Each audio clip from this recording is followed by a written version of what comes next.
Welcome to our Mililani Condo and Townhome Insurance Town Hall. I'm going to turn it over to Rep. Trish LaChica to welcome everybody and to get us started. Aloha and good evening, everybody. We're so happy to have you joining us tonight, and I'm so grateful to be able to co-host this webinar along with Representatives Lauren Matsumoto and House Speaker Scott Saiki. Welcome to our Mililani Town Hall for Condo and Townhome Insurance. So as you know, our state is presently experiencing skyrocketing insurance premiums, whether it's due to a lot of the extreme weather events that have occurred over the last couple of years with flooding and hurricane and fire. And we're seeing it's not just unique to Hawaii, but across the nation, our insurance policy premiums have doubled and even tripled in price. And so what's happening is these prices are, being passed on to our homeowners. And with Hawaii already being having the highest housing burden across in the entire nation, this is just something that is hitting our homeowners, our families pretty hard. And so we're very excited to be hosting tonight's webinar. We have a very jam-packed agenda and a lot of amazing speakers that will be giving us a lot of amazing information. So we'll learn a little bit about what's causing this and how this impacts us. And this is such an important issue, not just to our district, but across the state. So thank you again, everybody, for joining us tonight. So we're going to go ahead and get started. But first, I'd like to turn it back over to Representative Matsumoto to go over some ground rules.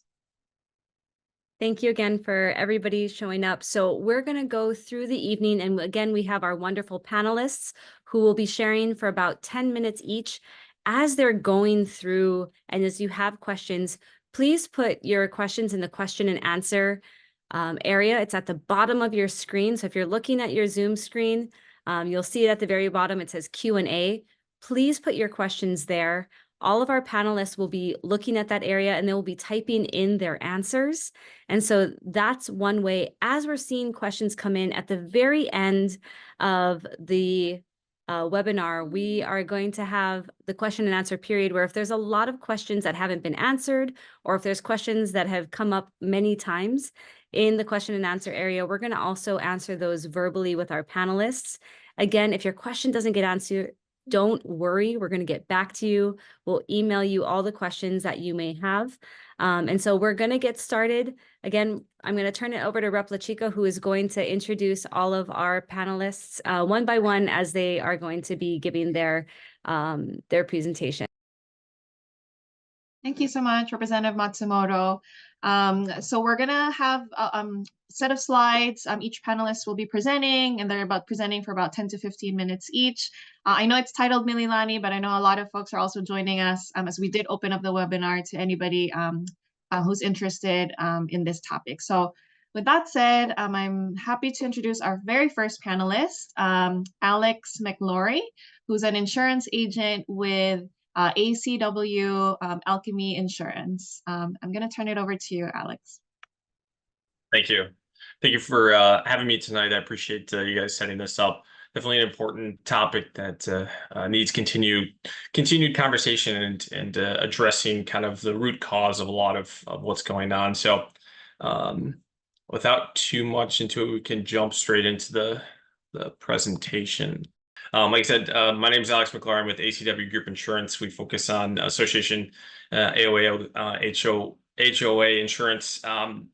Tonight, I'm going to be discussing kind of the cause and effect, what's really led up to where we're at in the markets and what kind of conditions we're in currently. So jumping into it, the first kind of items I want to talk about is like what, when we're talking in insurance jargon, a lot of times you hear catastrophic loss.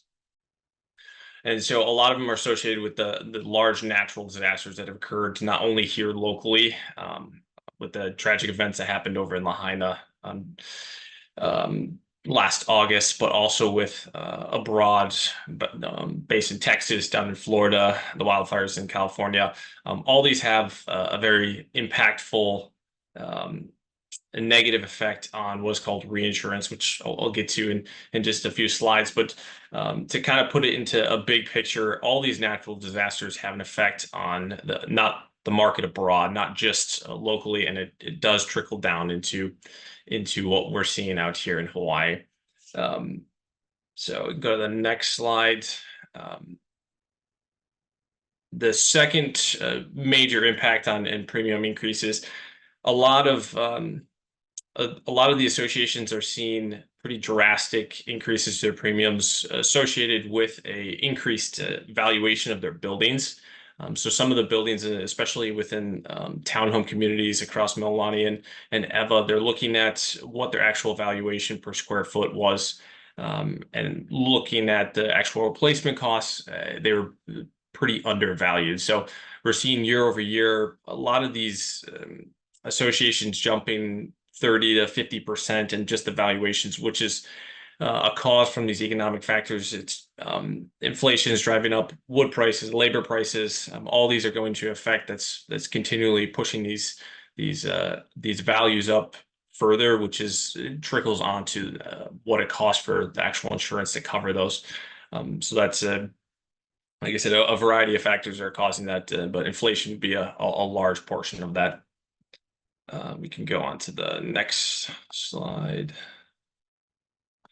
And so, like I said, Hawaii is a very, or excuse me, in the insurance market is a very dynamic, connected market. Just because we are relatively removed from most of the natural disasters, barring that catastrophic loss over in Lahaina. Our markets are affected just as easily as the California markets are when there's a major devastating event down in Florida. All of our insurance carriers that we use out here use roughly around 20 or so reinsurers, and these reinsurers are all across. They insure roughly about 80% of all of the insurance in the U.S. So if there is a major devastating effect down in Florida, it's gonna affect the rates that we have out here. So that's the kind of interconnectedness that we have with that's the reinsurance market, and currently right now those reinsurance rates over the last couple years have been slowly trickling up, and like I said, I'll get to that in the coming slides on what we're seeing as a market response, and how this is continually pushing these premiums for insurance up.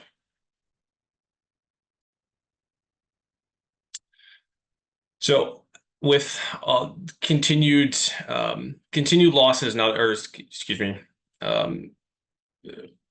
so the question of what is a hard market? Hard markets are kind of defined as increased premiums with a decrease in overall capacity, coupled with the potentially decreased amount of options out there. So obviously the first two points right here, increase in premiums. I think everyone has kind of felt that across the board. And like I said, it's due to a variety of those factors that I had listed previously, but also with the just the fact that we've had a large increase in TIVs across particularly the frame associations. You're going to see those increase in premiums.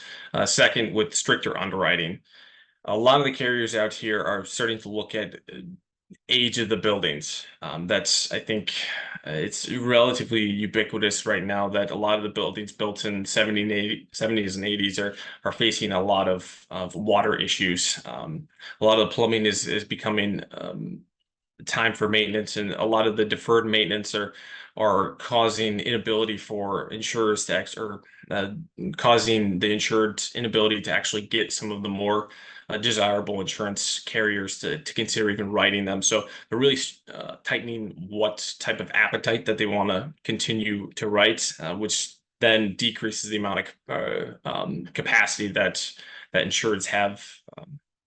That the insureds have options to actually go out and bid with. So those would be the two of the first hard market. Continue on. You can go to the next slide. Yep. And then, so like I said, with the continuation of this hard market, reduced capacity is one of the major factors. It's when you don't have as much competition out there to really drive prices down, It's a really key indicator of a hard market. When we're kind of circling back towards a soft market, there's carriers that are bidding, that are competing, that are trying to win business over. And right now, we are at very much the peak hard market. Very, very limited capacity. The carriers that are willing to write aren't able to write in full troves. They're not doing full limits on any of these townhomes, typically over 20 million. So they're having to layer it with maybe 9 to 15 carriers. I think the largest one I've seen so far was about a 64 carrier layer program to actually cover the whole association. So it's becoming a lot more difficult to navigate that reduced capacity and reduced interest in a lot of these carriers. Secondly, the higher deductibles and more exclusions. Carriers are becoming a lot more particular with what type of terms they're going to be giving out. So they might increase the hurricane deductible from 1% to 5%, or they might increase the water damage deductible from $10,000 to $25,000 per unit, or $100,000 per claim. So all those have impacts on the actual unit owners themselves. For one, what type of HO6 policy they're going to need, how are they going to best protect themselves, or is their building blacklisted, so in sense, from getting an HO6 policy. Typically, you won't see that until there's maybe $250,000 to $500,000 deductibles, but that has happened in a few of the associations out in Hawaii. And lastly, the last point I kind of harped on it throughout this whole presentation so far, but there's limited availability and coverage. A lot of these carriers aren't, especially the admitted carriers in the state, aren't writing associations anymore. For the past roughly 20, 30 years, there's been 4 major admitted carriers. You've had First Insurance Company of Hawaii, Fireman's Fund, DB Insurance, and State Farm, and all of which are really reducing the amount of appetite that they are taking, or especially in the frame industry. There's State Farm's kind of the last admitted carrier that's willing to write any frame. So it does reduce the amount of options that associations have access to. And kind of how my first few slides discussed a little bit about catastrophic loss and natural disasters. These are the makings for these hard markets. If we look at the data that's been aggregated over the last 10 years, from 2014 to 2024, in that 6-year span between 2014 and 2020, there was only 1 year above $100 billion across the U.S. for catastrophic loss. Outside of that, if you hold for 2017, the national average for a catastrophic loss was right around $45 billion annually.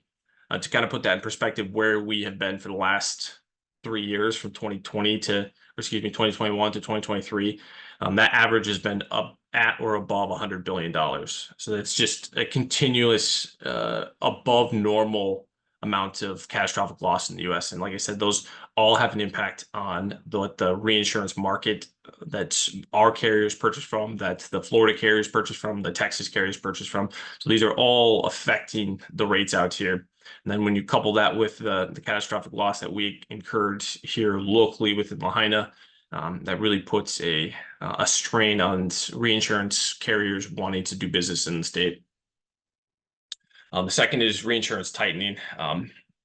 That has been happening over the last couple of years. It really came to fruition with Lahaina happening and kind of quote unquote putting Hawaii on the map for reinsurers for catastrophic loss.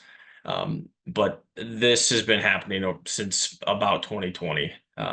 It does look like it's starting to reduce a bit on the mainland. Hawaii is kind of notorious for following the U.S. mainland by a year or two in terms of how we're reacting to the insurance market. And it does look like there are a few reinsurance carriers that are offering flat or 5% reduction on some of their treaties. So we do have some encouraging sites kind of more on the East Coast in terms of for these cat reinsurance markets, but we're definitely not out of the woods yet. Last is increased risk. Like I said, with Lahaina occurring, that now puts a new type of risk that insurance carriers really weren't underwriting for previously, which is wildfire. The state does have quite a few different wildfire areas in across all the islands. Those all are now a factor to the amount of or the pricing that the reinsurers are charging our carriers. And then regulatory changes that could be solvency requirements from wherever they're domiciled in to particular amounts of insurance that or caps that insurance carriers are able to go over. And I'll let the uh, deputy or chief commissioner Bump go into a bit more on that. Wrapping it up, the actual kind of real world effect that our families and all unit owners are feeling is that the higher costs. It's just more difficult to pay for these insurance, especially with a lot of the insurance renewals kind of coming a little bit unexpected. Having that conversation is ahead of time as far as possible kind of makes it a little bit more feasible to plan for.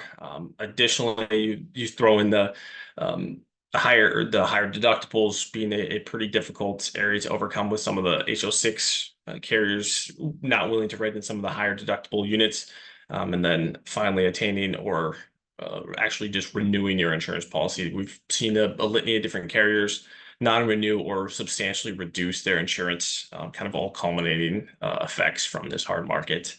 But like I said, these are cyclical. So right now we are in definitely the peak hard market. However, we are hopefully kind of turning that leaf over and going towards a soft market. We're seeing indicators of that on the mainland, and hopefully the next year or two, we can continue to see those patterns and start winding out here in Hawaii. That is it. Thank you very much again. Appreciate your time and having me speak. And then I'll answer any questions in the Q&A for where they come up. Thank you so much, Alex, for providing us that context and sharing with us the various variables that that's happening in the market. So we were seeing the Q&A. Just a reminder for folks, thank you for adding in your questions. Please don't forget to put in, if you have any follow-up questions for Alex, put it in the Q&A box on the bottom of your screen. So next, we're going to be turning this over to our Department of Commerce and Consumer Affairs, DCCA's Hawaii Insurance Division, our Chief Deputy Insurance Commissioner, Jerry Bump. I'll turn it over to you, Deputy. Yes, hello, good evening. Thank you for having us. I appreciate this forum because it's very important that we get this information out and hopefully educate and hopefully work to find solutions. I'll touch on this real quick. It says factors, trends, and implications. And my friend here, Alex, has already touched on the factors and trends in our presentation. So we can go to the next slide and get into the implications. Before I do that, though, I did want to just point out, I know Alex had on his slide that, in 2023, we had 28 disasters that were over $1 billion. And just to put that into perspective, from all of 2000 to 2019, the US averaged about 10 disasters that were $1 billion or more, inflation adjusted. So the fact that the last 3 years we've had 66. So, that's really having a dramatic impact and has led to this hard market. This slide, although it says condominium master policy, you can apply that to any master policy for an association, for a townhome, even single family homes that are covered under a master policy. So due to the hard market, these associations are faced with a challenge of limited insurance options. I know Alex talked about, we have very few available insurers authorized. And even those insurers who are authorized in Hawaii are covering just a small portion of the, building's hurricane exposure. So this is forcing associations to use surplus lines insurers. I know Alex talked about them a little bit. These are unregulated. They're able to offer coverage in Hawaii, but we can't regulate them. And the reason why they're able to offer is because there isn't enough coverage in the marketplace for property owners to obtain insurance. So these associations then go out and purchase what's called surplus lines insurance in order to get their association 100% covered. Due to the substantial increases on these master policies and premiums, certain condominiums have chose to insure the building for less than full value. If the building is not fully insured, many mortgage lenders will not issue loans on the individual units, which has been, will significantly impact sales and may reduce your property value. So individual unit owners selling their unit in these buildings would be forced to find an all-cash buyer, and individual unit owners may have difficulty obtaining even a home equity loan. What does this mean also for the HO6 or condominium owner unit policies? So many condominium associations are also now requiring individual unit owners to increase their coverage limits. In addition to the hard market conditions, many older buildings are experiencing significant water damage claims. This contributes significantly to the rising costs in the master and HO6 policies. And if these buildings are not properly maintained and are currently experiencing significant claims, it could lead to difficulty in finding insurance coverage. And also wanted to touch on single family homes, in particular homeowners and hurricane policies. Sometimes you'll see it combined, and sometimes it will be a homeowner's policy with a hurricane rider. So the hard market is not only affecting condominiums and townhomes, even though those association type policies are getting hit with extraordinary increases. We are seeing significant increases just in single family homes, specifically in the hurricane policies, and even the homeowner policy as well. The hurricane policy, as Alex touched on, is really due to the surge in cost of reinsurance, which is a critical component for our admitted carriers. They use it to mitigate some of the risk that they take on by insuring a large number of homes in our state. The homeowners fire, or HO3 policies as they're known, are being affected by rise in repair and replacement costs, as well as higher reinsurance costs. As home values increase, the amount of coverage needed to maintain full coverage also increases. I know Alex also touched on that as well. So one thing we do like to just talk about, especially as we're now in hurricane season, is individual homeowners, take a look at your structure. You can reach out to contractors about perhaps installing hurricane shutters or hurricane clips or impact resistant windows. And now, even more important, looking at ways you can reduce your wildfire risks. There's a number of different things that you as an individual homeowner can do, and then as a community you can do as well. So this past legislative session, there were numerous bills introduced to address this extremely hard insurance market where availability is limited and the cost of insurance is rising significantly. One important bill aimed at stabilizing Hawaii's insurance market was HB 2686, along with its Senate companion SB 3234. Unfortunately, this bill did not pass the legislative session. This bill would have amended the HHRF, which is the Hawaii Hurricane Relief Fund, to eliminate sort of a policy limit that's currently in the statute. That would, if we could get that cap removed, the HHRF Board of Directors may be able to, adjust that limit as necessary, then be able to assist with condos or homeowners in providing maybe a layer of coverage to help provide some stabilization and some relief. So the insurance division is still actively exploring methods to stabilize the market. A little later in this presentation, Speaker Psyche will touch on a task force that the governor and the legislature have convened to explore ways that we can, immediately and in the long term also look to stabilize our market. So outlook, I know Alex touched on it as well, that, even before the Maui wildfires, we at the insurance division were seeing rate increases come in, probably again for the last 3 years. The wildfire obviously had an impact in terms of what, premium people are going to pay now and in the future. We have been working with the insurers, reviewing the carriers that are admitted. We've been reviewing those rates and pushing back a little bit, you know, especially with the Maui wildfires, trying to convey to them that, you know, this is not something that should occur year after year. That argument might get a little more difficult with, you know, 2 fires over on Maui last week and on Kauai, a fire yesterday. But fortunately, I think our state is, and communities and counties are you know, very aware of this heightened risk and are taking steps, I hope, to, you know, protect our communities. Lastly, I just wanted to also put out there our website. We have a number of different resources, of which we have some premium comparison guides, specifically for homeowners, another guide for condo, and another guide for renters.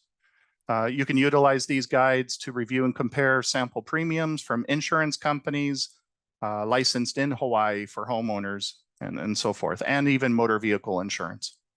And lastly, there's our contact information. I do urge you to email us, call us, visit our website if you have any questions that are not answered tonight or you think of something later. Mahalo.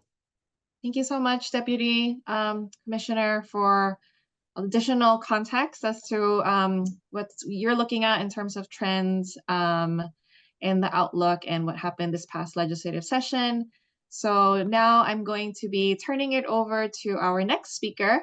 We have Gwen Yamamoto Lau, who's the Executive Director of the Hawaii Green Infrastructure Authority.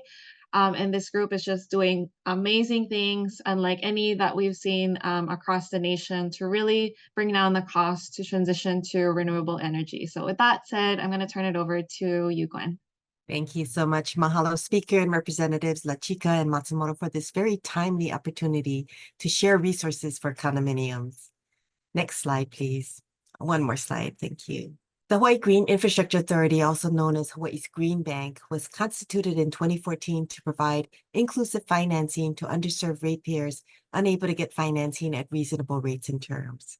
Since, we've expanded our programs to include the federally funded State Small Business Credit Initiative to bridge the access to capital gap for small businesses and nonprofits statewide.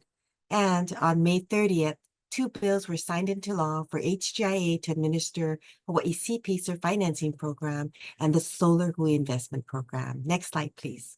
CPACER stands for the Commercial Property Assessed Clean Energy and Resiliency, which provides non-traditional financing for commercial properties, including multifamily projects, agricultural properties, and condominium associations. And you know, I know Mililani is unique because you guys have a lot of CPR single-family dwellings. So just FYI, these are for condominium projects, the buildings, and not for the single-family dwellings that are CPR'd. Instead of a mortgage, CPACER financing is secured by a voluntary governmental lien and assessment. Because this financing mitigates lender risk, it allows lenders to extend the loan term to the life of the system of the equipment being financed. Next slide, please. CPACER does not finance everything, only qualifying improvements, such as solar PV, EV charging stations, water conservation measures, and resiliency measures like fire suppression systems, hurricane windows, and other retrofits that are fixed to and harden a building can be financed. But you know, a couple of weeks ago, I had a conversation with a board president, and he asked me if we could finance their fire suppression system, which of course we can. He also said they needed to replace the elevators and asked if this could be financed. As we chatted about this, we weren't sure if the elevators could qualify as an energy efficiency project.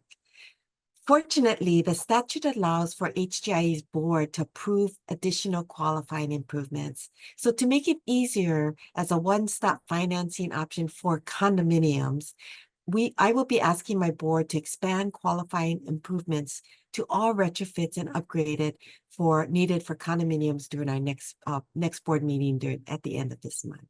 Next slide, please. As I mentioned, the way CPACER unlocks capital is through a voluntary governmental lien.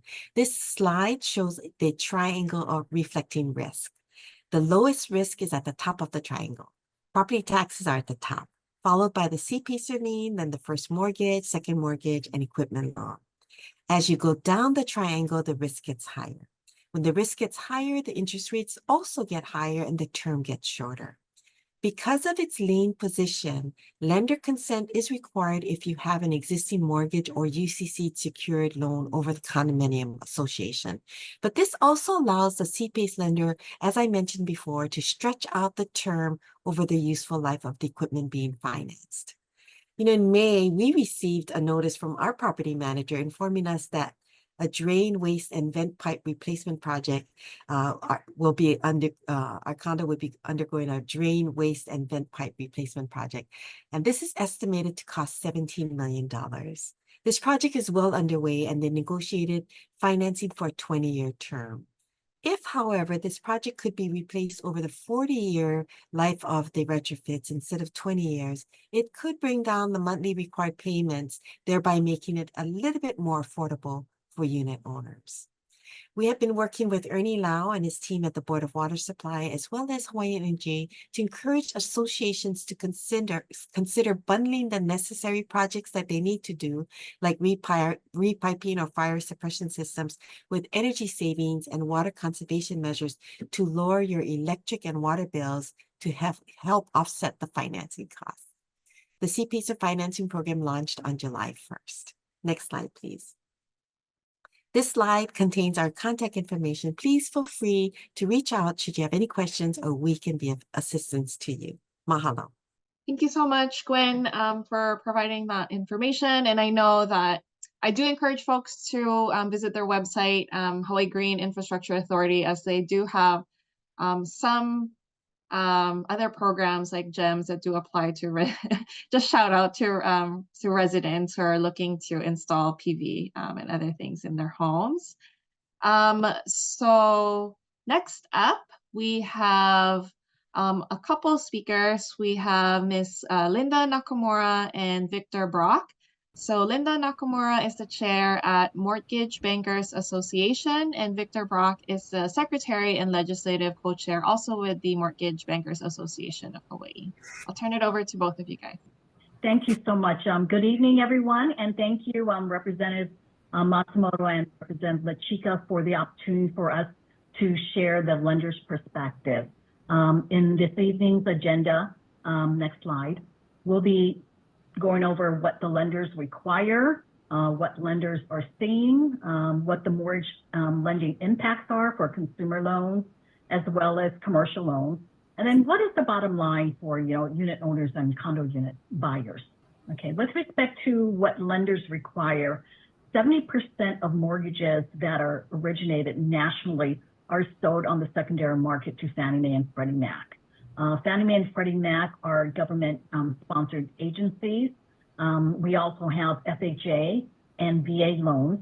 So those are, again, government type of loans that require 100% coverage for insurance. So 100% replacement for all perils, including hurricane, is required in order for a lender to be able to sell that loan to Fannie Mae, Freddie Mac, or be able to get FHA insurance, or be able to originate a VA loan for our veterans. And also the insurance deductible is required to be less than or equal to 5%. There are non-portfolio lenders out there, for example, mortgage brokers, independent mortgage bankers, and these type of lenders have to sell their loans to Freddie Mac because they're not a bank. They don't have funds to be able to give out loans, so they need to sell loans, and they are required to follow Fannie Mae and Freddie Mac guidelines. Portfolio lenders like banks and credit unions, they have a little more flexibility because they have deposits that they can use to make loans. But again, as a bank and a credit union, we have to look at the risk appetite. We have to also look at safety and soundness concerns with our, regulators, the state DFI, the FDIC, the Consumer Financial Protection Bureau. We are required to ensure that we are safe and sound for the community out there. So what are we seeing as lenders? We're seeing that there's about, over 400 condos in Hawaii that are underinsured. One of the three condo carriers is renewing with a hurricane limit of 10 million sublimit, which is less than the replacement cost that's required by, most of the lenders. So for example, you have a condo whose replacement value is 130 million. They can only get 10 million in coverage. So which means that the hurricane comes through and there's, 100, maybe 100 million in damage. The insurance is only going to cover 10 million. So again, that's not enough to cover the damages. And of course, unfortunately, to get the hurricane insurance for condos is very expensive, unfortunately. We are also seeing the master condo hazard policies are also being affected by the sublimit. We've identified maybe about 9 projects with less than 100% replacement. So now it's spilling into the hazard side, which is your normal fire, windstorm that's not hurricane vandalism, sprinkler leakages, water damages, which is the biggest, probably biggest thing that is covered. So again, we're seeing increases here with this type of insurance. Again, either of these having less than 100% replacement is going to limit us from being able to lend in these projects. We're also seeing high deductibles. We are seeing that condos are opting to increase their deductibles to lower insurance costs. This may require unit owners to get HO6 gap coverage. We do require that the deductible requirement is 5%, and again, that's because it is a Fannie Mae and Freddie Mac requirement. So, for example, a project's insurable value is 100 million. There's 100 units, then the insurable value of each unit is $1 million. The maximum allowable deductible per unit for the lender is 5% of the 1 million, so that's 50,000. But if the AOAO gets less than the 5% deductible, or more than 5% deductible, then, for example, if they get a policy where there's 80,000 per unit deductible, there's a shortfall of 30,000, which the lender may require the borrower to go and get HO6 gap coverage. And Victor will share with you. So I'm going to summarize. So Linda told you, here's what we're seeing as lenders. I'm going to tell you a little bit about what the impact to you as unit owners are. But I just want to go back one step and emphasize something that Linda mentioned and also Alex. So Linda gave an example where there's only $10 million in hurricane insurance coverage. So we see examples of when a building, now I know in Mililani there's not a lot of high rises, but there could be townhouse style where the entire project is similar in value. So we're seeing high rise buildings where the cost to replace or rebuild the entire building is 300 million, and they only have 10 million in hurricane insurance. So let me propose this to you. If you divide that all by a tenfold and say, if you have a house where it's going to cost 300,000 to rebuild the house, are you only going to insure that house for $10,000? So that's equivalent. It's just amplified down. Of course, you wouldn't only get $10,000 insurance on a $300,000 house if that's the cost to rebuild it. Similarly, it doesn't make sense to only have $10 million on a high-rise building or a whole townhouse project where the cost is 300 million to rebuild it. And so that's why lenders are a little afraid, even on their portfolio, even if the loan doesn't have to be sold to Fannie Mae and Freddie Mac.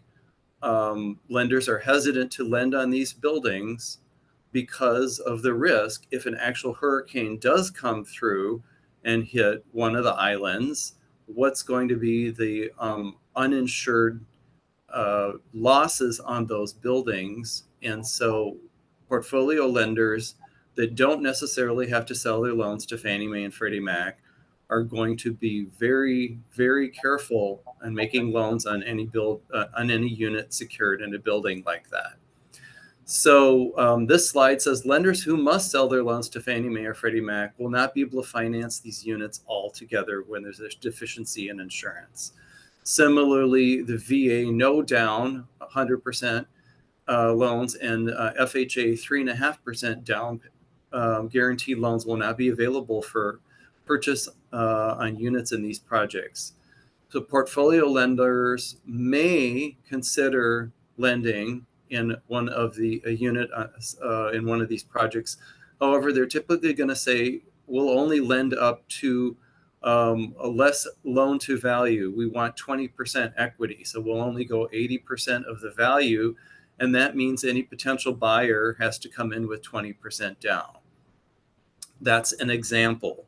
And also, if they are willing to make a loan, they're typically going to charge a higher interest rate. So if you can advance to the next slide. If you can go one more slide, and then I'll come back to commercial lending for a minute. So what the bottom line for unit owners, if you are in one of these condo projects where you don't have full hurricane insurance coverage, it may impact the ability of you, a unit owner, to sell, or because you're severely limiting the number of eligible buyers to either cash buyers that don't have to get a mortgage, or buyers that have 20% down payment, if you can find a lender who's willing to lend on that unit at all. And there might not be lenders. So it might be difficult for a buyer unless they're paying cash. Also, it may impact the ability of any unit owner who already has a unit in one of these projects that have insufficient insurance coverage to get a refinance. And if they can find a lender, the rates are typically going to be higher. Also, if they want to get home equity lines of credit, Deputy Commissioner said that both of these are creating problems with financing and home equity financing also. And then another thing that may happen is, as already mentioned, H06 is the individual unit owner's policy may have to be increased. If the deductibles were increased on the policy, the lender may require that. If you could go back one slide, please, to the commercial side. So I also work in financing for associations who want to do capital improvement projects, that want to do piping projects, their spalling projects, their elevator projects.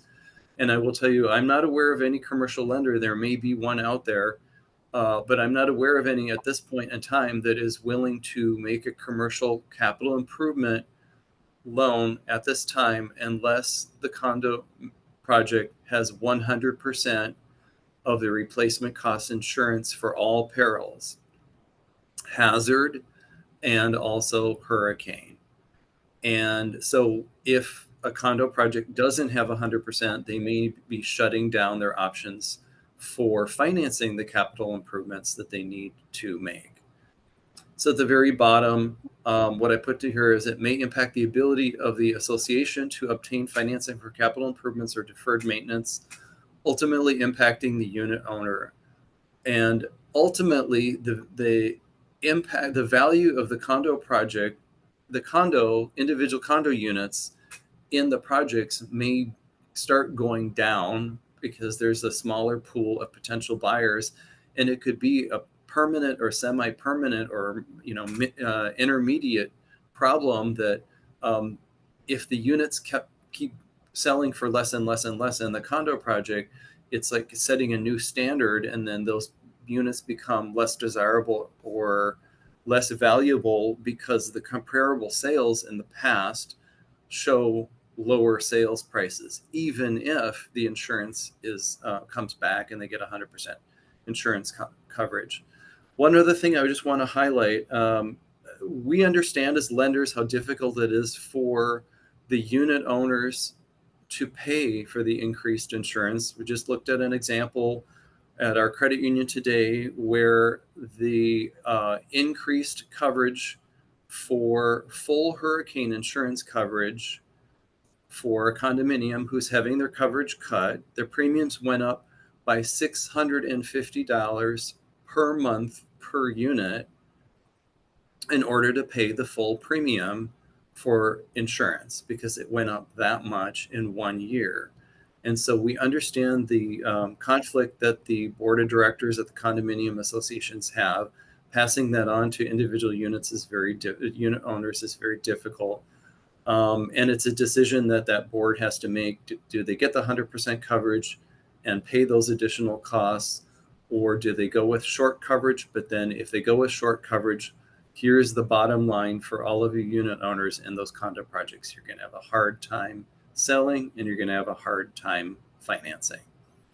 Thank you much. Thank you so much for that piece. So I know there's a lot of, very, kind of like some technical information and also how this really like translates to the homeowner. So I'm pleased to be passing it on to our next speaker, House Speaker Scott Psyche, who actually represents District 25, which includes a lot of, AOAOs as well as condos, and he's been experiencing, this issue for quite some time and has been addressing this issue among his constituents and leading the charge on this statewide as well. So with that said, I'll be turning this over to Speaker Psyche. Thank you, Rep. Lachika, and thank you, Rep. Matsumoto, for hosting this town hall meeting and for all of the work that you've done in the House of Representatives to address this issue. As you know, the House really did focus in on the property insurance proposals during the past legislative session. We did work on a bill that unfortunately did not make it through the session because, there were some members of the Senate who wanted to study the issue instead of acting on a specific proposal. But I wanted to let you know that the governor just appointed a task force to study and assess the property insurance issue. I am a member of that task force. Senator Jarrett Keo'Kalole, who is the chair of the Senate Commerce Committee, is a co-chair along with the Insurance Commissioner, Gordon Ito. And we just held a meeting about a week and a half ago. We have another meeting set in 2 days on Thursday. We are tasked with advising the governor or recommending to the governor both short-term actions that can be taken to address the situation, as well as longer-term or legislative proposals that could be addressed by the legislature in session. So I wanted to let you know that the committee will be considering a proposal on Thursday to ask the governor to basically use his administrative authority to implement the major components of the legislation that we had advanced during the legislative session that failed. And basically the concept for that legislation was to have the state provide a small loan to the Hawaii Hurricane Relief Fund and the Hawaii Property Insurance Association so that those two funds could then purchase reinsurance and then sell that reinsurance to condominiums that are in need. The condominiums would pay premiums for this for the reinsurance, and so funds would circulate back. The premium funds would circulate back into the fund and could be used to purchase additional reinsurance going forward. This is not a 100% solution. This is, the state government will not be able to solve this issue entirely because, as was mentioned earlier, this is a national issue, and Hawaii, this is not unique to Hawaii. All of the states are going through the same situation that Hawaii is experiencing right now. But what we wanted to do through our legislation and through our proposal to the governor was to provide at least one layer of insurance that could be made available to Hawaii condominiums. And that would avoid them going to one less surplus line carrier, foreign surplus line carrier for coverage.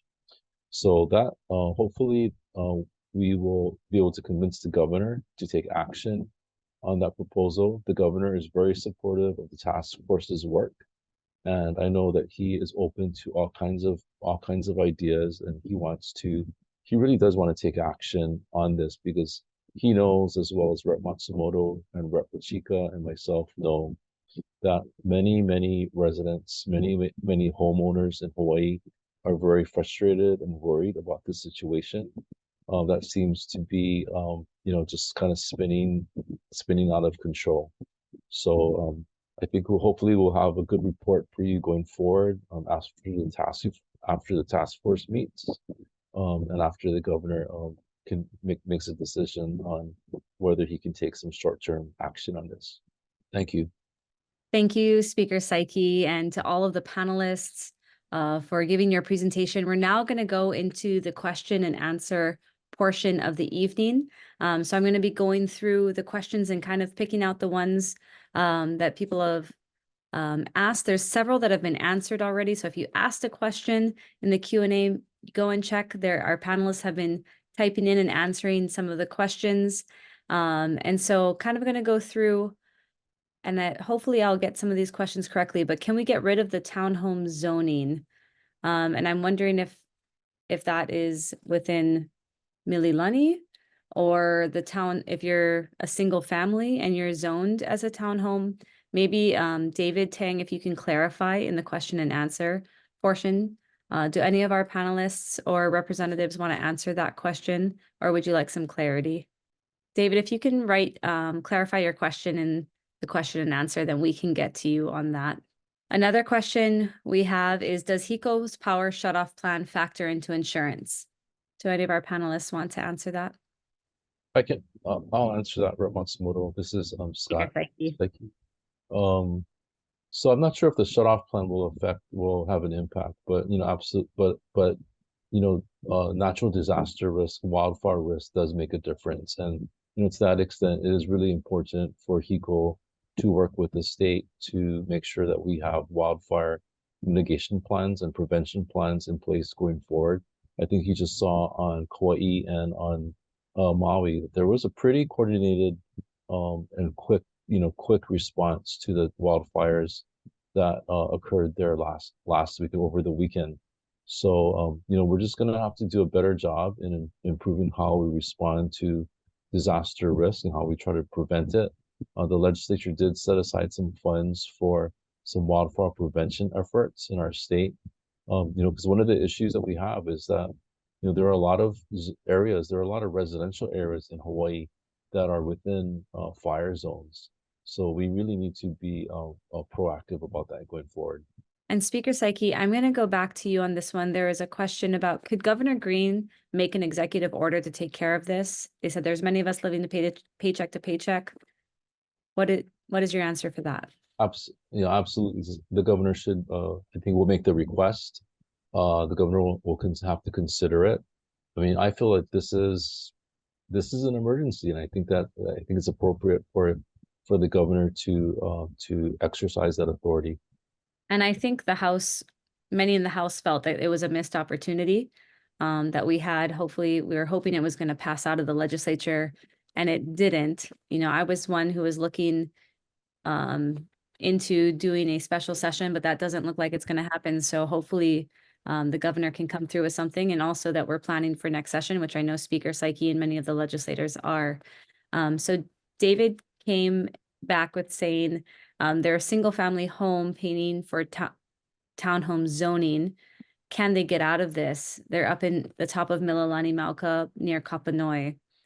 So they're all single family homes, but they are paying for townhome zoning. And I believe our office got a lot of emails saying their insurance went up 300%. Is there any of the panelists who'd like to take that question? Hi, so this is Jerry. I did answer that question a little bit in the question and answer section, but I can just touch on it. One of the things that we've, through this crisis, we've looked at, it's not an area that we specialize in, but under the actual condominium code, there is a possible solution for those communities. So it's very specific with, as David just described, a single family home that has an association. If they're all detached, if there's no townhomes, no shared walls, and really the test I've heard is that you can walk around your property unencumbered. But you know, it's so it's a thing in the statute to where you can, the association can stop providing insurance for the entire community, and then the individual unit owners would get insurance on their own. In order to go down that path, though, I think it's really important that there's a sort of a financial feasibility study that would take place on that, you know, either by an insurance producer, the condo board itself would hire somebody to do that, and just make sure it's feasible before doing that. You would have to get change in the association's bylaws. Requires apparently a 67% approval in order to amend those bylaws. But ultimately, you know, I provided an example. If currently the association's coverage went from 100,000 to 500,000, and so now all of a sudden unit owners are getting assessed, you know, $5,000 for their unit, then, you know, maybe if it was a detached, you know, if they no longer did an association, maybe they would end up paying $3,000 instead of $5,000. So, but, you know, and maybe it's not that significant, so it's not worth doing. But I think it's worth, for those communities that do have that, it may be worth looking into. Thank you, Jerry. And so again, please feel free to ask questions in the question and answer box. I also have gotten a question, and Jerry, this might be for you. Can the commissioner investigate extremely high insurance premium increases? So we touched on it in our presentation. We only have authority over those that are admitted carriers. A lot of these extremely high increases are coming from the association policies, specifically the hurricane coverage. And as Alex alluded to, that when these associations go out and get a policy, they may be able to get 20 or 30% of the total building's value through an admitted carrier. And the rates that those admitted carriers charge, yes, we can look at those and make sure that they're charging what we approved.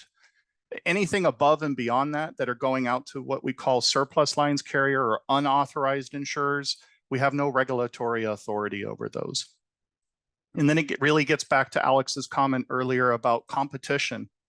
You know, obviously we continue to work with insurers, try to make it an attractive place for insurers to come and write business, create a good regulatory environment to encourage them to come. And I agree. Again, I'm going to agree with Alex's sentiment that we're really at the peak of the hard market. And I hope that peak means that we'll start to head back down. Yeah, that's just where we're at right now. If you feel like, though, you're not being charged correctly and the carrier is an admitted carrier, you're welcome to reach out to our office, and either you can file a complaint through our website, or you can email us and we can you know, have people investigate that.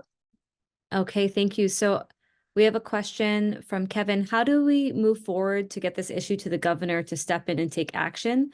What can they do as a community to get something done? Speaker Psyche, I think I'm going to turn that one over to you. Sure. Well, I think you already have, you know, two great advocates, Rep. Matsumoto and Rep. Lachika here, who understand what is happening and how it's affecting residents. I think it's going to be important for the members of the House to help chime in once the task force makes a recommendation.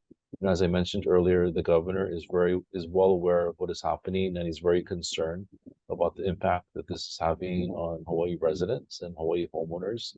So he wants to take action, and I think that the more support we can give him, the more public support that we can give him, then the better position he'll be in to do something. And I always put out to those who live in my community, and even if you don't, please write to us at repmatsumoto@capital.hawaii.gov, or if you live in Rep. Lachika's district, replachika@capital.hawaii.gov, and let us know if this is something that's affecting you. So I always tell people, please write to us, because then when I go and talk with the governor, I can say, I have had 50 people come and talk to me about this issue. I've had 100 people contact me. This is something that we need to address right now. So having you email us, call us be able to take that to the governor is something that's really helpful. Okay, another question is there any national disaster that insurance companies will not cover at any time? If so, why? Turned on my video. I figure I'll try to answer that the best I can. Obviously, an insurance contract is just that. It's a contract between you and the insurance company. In that contract is language on what they do and do not cover. Pretty typical of what we try to tell people. So a typical homeowner's policy doesn't include flood, right? Most of the times, if you want to get flood insurance, you have to go through a federal program called the National Flood Insurance Plan, which is run by FEMA. There are some other things. There could be exclusions for earthquakes, for earth movement related to a volcanic eruption.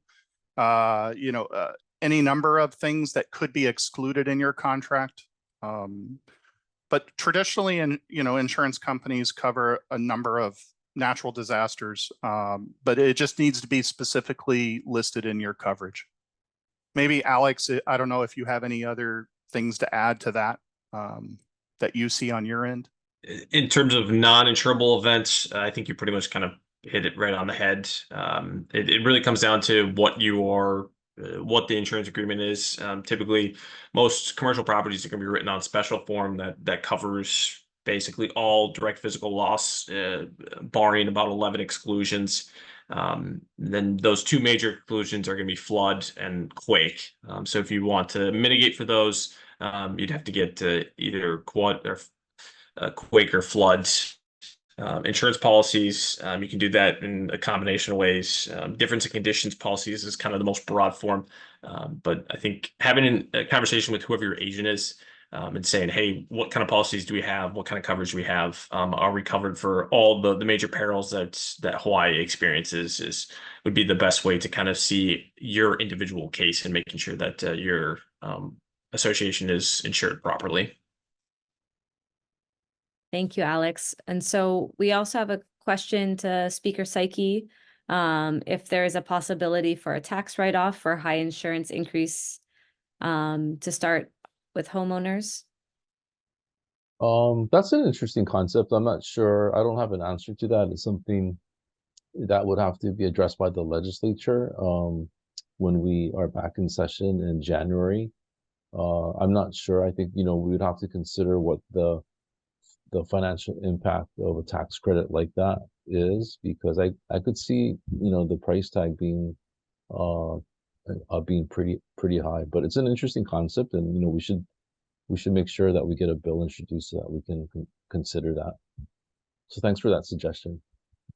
And to add on to what Speaker Psyche is talking about, what's so important is understanding the legislative calendar and when we can introduce bills. We just have this small window in January when we can introduce bills for the entire year and then to have them considered. So feel free to write us an email. Our research office will look into an idea like that.